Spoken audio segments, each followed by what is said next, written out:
Então, um estudo recente destaca que a gente precisa de mais estudos para entender melhor a possibilidade da extinção humana. Olha, apesar de causar espanto, na minha opinião, a gente precisa desses estudos, mas acho que você não deve ficar tão preocupado com isso. E nesse vídeo eu vou explicar por quê.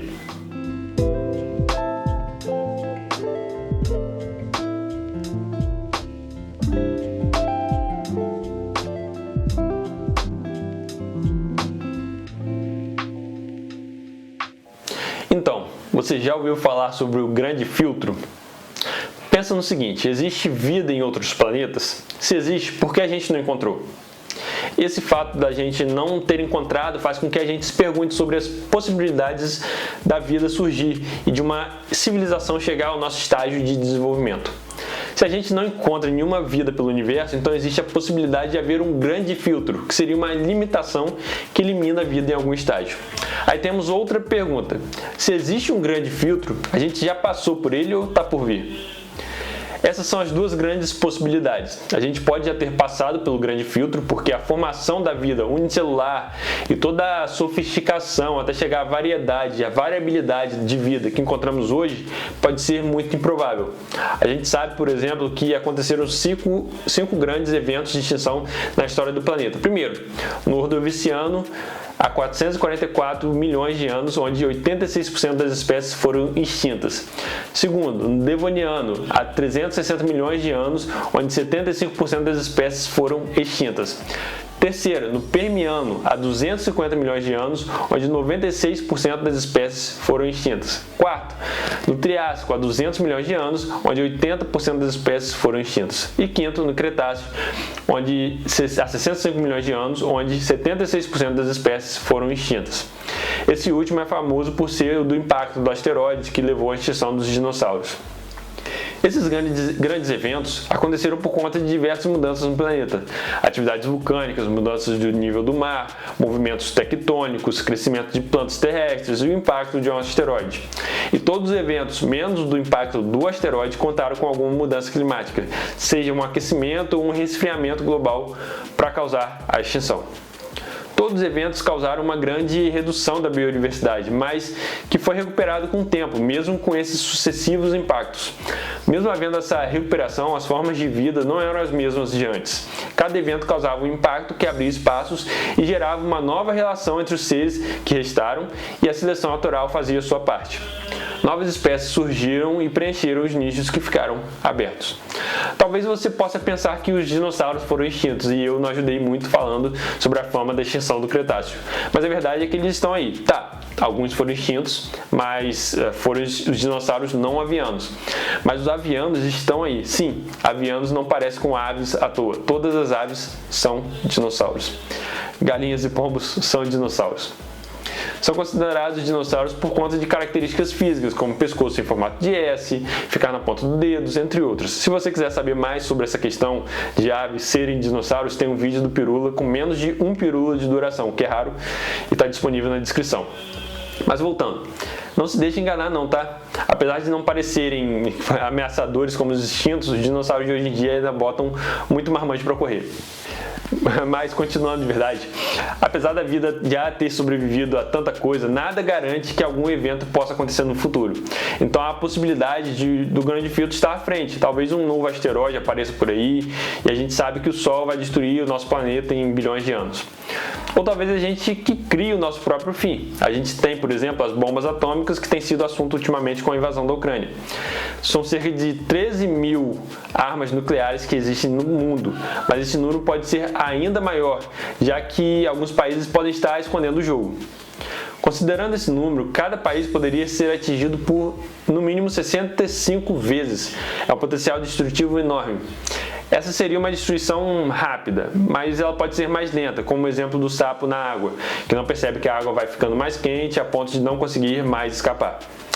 Isso não aconteceria naturalmente, tá? Os sapos são espertos e pulam para fora, mas é uma analogia que todo mundo conhece, então estou usando ela.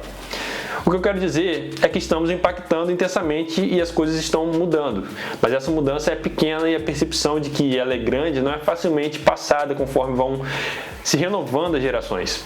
Meus pais viam muito vagalumes, mas para mim isso é um evento raro. mas acabaria sendo normal conviver com isso se não fosse falado comigo e se eu não tivesse o conhecimento de que esse tipo de sumiço de espécies não está acontecendo só aqui. Por mais que isso pudesse ser perdido entre as gerações, hoje podemos recorrer aos registros históricos e podemos monitorar como as coisas estão mudando ao longo do tempo para saber a quantidade de espécies perdidas e como isso está impactando a gente. Pode parecer lento para nós, na escala de gerações humanas, mas se a gente mudar para a escala de milhares de anos, podemos perceber que está acontecendo mais rápido do que o normal. A extinção é algo normal, cerca de 99% da biodiversidade que já viveu no planeta já foi extinta. Existe a tendência que 10% das espécies sejam extintas em 1 milhão de anos, mas hoje temos uma taxa de extinção de cerca de 100 a 1000 vezes maior do que a normal. E nós temos culpa nisso. Dê uma olhada no vídeo antigo do canal para entender melhor. O estudo que citei no início aborda sobre a possibilidade da extinção, mas o foco dele é em destacar a necessidade de que mais estudos explorem os mecanismos de consequências extremas. O artigo ressalta que isso é importante por diferentes razões, entre elas, melhorar a resiliência, porque aí podemos ficar preparados para que, no caso de um evento danoso acontecer, a gente possa reduzir os danos e para que a recuperação possa ser feita da forma mais rápida possível. A gente já viu desastres climáticos acontecendo em diversos lugares do Brasil e talvez os que mais ganham destaque são os de chuvas intensas, como os que a gente viu recentemente em Petrópolis, Recife e municípios da Bahia. Tem muitas vidas e sofrimento que a gente pode poupar se ações forem tomadas antecipadamente para preparar a infraestrutura e para realocar pessoas que vivem em áreas de risco. Outra razão é estimular a tomada de decisão. É possível comparar as condições atuais e os cenários futuros e, ao ver e compreender o quanto está em jogo, há o estímulo para que mais medidas e políticas sejam desenvolvidas e implementadas para solucionar o problema. Então é uma forma de conscientizar e de dar um senso de urgência para as pessoas. Mas, como eu disse, você não deve se preocupar muito com isso. Assim, se você não estuda ou trabalha na área. Por dois motivos principais. Um é por conta dos cenários e o outro é por conta das soluções. Então vamos ao primeiro. Um cenário de extinção é uma possibilidade, mas para virar nossa preocupação principal é porque a gente está muito lascado. A gente está meio lascado, mas não nesse nível. Assim como a NASA recentemente fez um teste para desviar um asteroide e obteve sucesso, por sinal, a gente precisa entender as possibilidades e traçar um plano para antecipar e se precaver desses problemas. O desafio do presente e do futuro próximo já é o suficiente para que a gente se preocupe e tome as medidas necessárias. Se a gente for parar para observar essas possibilidades catastróficas, é bem capaz de ter um efeito negativo na nossa vida, como a ansiedade climática, um termo que surgiu recentemente e tem sido utilizado para descrever o impacto psicológico que esses cenários catastróficos têm na gente. Ninguém gosta de notícias ou cenários ruins, e essa é até uma hipótese para explicar a falta de estudos que tratem dessas possibilidades. Então você não precisa ficar extremamente preocupado com um cenário catastrófico, só precisa escutar a ciência quando ela aponta o caminho, que a gente já ignorou em muitas oportunidades, inclusive recentemente, seja sobre a questão climática, sobre o desmatamento ou sobre as vacinas. Eu tento convencer para não se preocupar e dou mais motivos. Desculpa, galera, é a realidade, mas não dá para escapar, mas dá para mudar. Apesar de não termos algo catastrófico do nível de extinção humana, a gente não tem um cenário exatamente tranquilo. Então é importante que a gente tenha em mente que nós estamos causando a mudança climática atual e quem pode resolver também somos nós, e só nós. Já houve um aumento da temperatura em um pouco mais de 1,1 graus Celsius desde 1880. Esse número pode parecer pequeno, mas o calor absorvido pelos oceanos ao longo de 150 anos é o equivalente à explosão de uma bomba atômica por segundo, sendo que cada bomba é equivalente a 1,5 vezes a bomba que foi detonada em Hiroshima. Uma bomba por segundo em 150 anos. Considerando os últimos 2 milênios, temos nos últimos 50 anos o aumento mais rápido da temperatura global. Isso de forma alguma é algo desprezível. Outra coisa que temos que ter em mente são os cenários futuros. Você com certeza já ouviu falar sobre o Acordo de Paris, que foi assinado por 195 países para conter o aquecimento global abaixo de 2 graus Celsius. Isso levou o IPCC, Painel Intergovernamental sobre Mudanças Climáticas, climáticas a fazer um estudo sobre os impactos do planeta aquecer 1,5 grau em comparação com 2 graus. E alguns dos resultados são que, no cenário de 2 graus, teremos eventos de calor extremo atingindo mais que o dobro da população mundial, extinção de espécies até 3 vezes maior, perda de produtividade agrícola mais de 2 vezes pior, perda de 99% dos recifes de corais, um dos ecossistemas mais importantes do oceano e do planeta. Isso com apenas meio grau de diferença. Então, obviamente, a gente possui um cenário que é muito melhor. No fim, é um impacto negativo nas esferas ambiental, social e econômica. Não tem lado bom. E a meta é conter o aumento no valor mínimo possível, que aí a gente consegue evitar problemas maiores. Mas como eu falei, a gente também tem as soluções para aliviar nossas preocupações.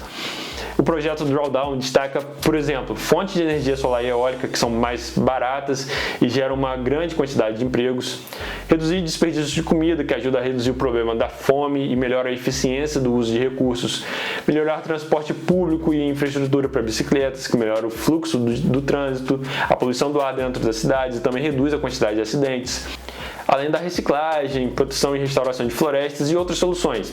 E reparem que eu citei vantagens que vão além do combate às mudanças do clima. São soluções que a gente quer em qualquer cenário, porque elas atendem a várias necessidades da população. Claro que existe o desafio de implementar, ainda mais observando a justiça climática, que é uma questão muito importante nisso tudo. Mas a implementação dessas soluções não é algo apenas necessário, mas também muito desejável para tratar dessas questões que vão além do clima. Além do mais, é importante lembrar que muitas dessas soluções já estão prontas e as políticas para realizar a implementação já foram comprovadas. Olha, a hipótese de Gaia, criada por James Lovelock e desenvolvida em colaboração com Aline Margulies, propõe que a Terra, nosso planeta, é um sistema integrado, capaz de se autorregular. Os seres vivos fazem com que o planeta seja vivo e, assim como a gente fica doente e é capaz de se recuperar, a Terra é capaz de se recuperar de perturbações. Como eu já falei, ocorreram 5 grandes extinções na história do planeta e a vida se recuperou com o tempo. Não as mesmas espécies, mas houve essa recuperação. Talvez a gente tenha se colocado muito no centro, achando que a Terra depende da gente de alguma forma. Mas a verdade é que o planeta não precisa ser salvo, mas depende da gente para se manter como está e continuar sustentando a vida humana de uma forma não só viável, mas também confortável. Motivos não faltam para agir, motivos esses que nós mesmos temos descoberto. Só falta a gente escutar a ciência e melhorar nossas decisões.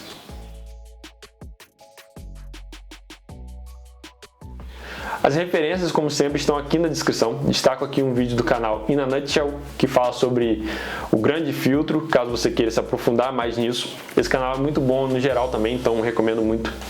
Recomendo também a leitura desse artigo que fala sobre a necessidade de mais estudos sobre a extinção humana e cenários catastróficos. Isso principalmente para quem é da área.